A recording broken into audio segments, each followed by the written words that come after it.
ఒక్కటి ఏంది అడ్వాంటేజ్ ఏంటంటే భారతదేశంలో డాక్టర్ బాబాసాహెబ్ అంబేద్కర్ గారు రాజ్యాంగాన్ని పొందుపరిచి ఈ బడుగు జీవులు ఎప్పటికున్నా ఇబ్బంది పడే పరిస్థితి వస్తుందేమో ఈ ఓటక్ అని పెడితే ఎవరి జనాభా ఎక్కువ ఉంటే వాళ్ళ రాజ్యాధికారం వస్తుందేమని ఆ మహానుభావుడు 70 ఏండ్ల కిందనే ఒక ఆలోచన చేసి ఓటక్కు తీసుకొచ్చింది.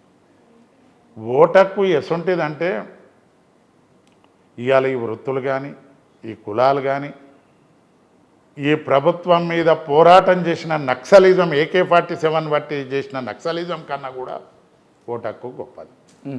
కానీ అది అవేర్నెస్ ఇంకా 70 ఏండ్లకు కూడా అవేర్నెస్ చేయలేకపోతుంది. ఎవరికి రాలేదా అవేర్నెస్? ఎవరికి బీసీలకు ఎస్సీలకు రాలేదు. బీసీలకు ఎస్సీలకు రాలే. ఓటక్కు మీద అవగాహన లేదా? ఇంకా రాలేదు. క్లియర్ అన్న? క్లియర్. బీసీలకు ఎస్సీలకే కాదు, ఈడబ్ల్యూఎస్ ఎకనామికలీ ఈ వీకర్ సెక్షన్ కూడా రాలేదు.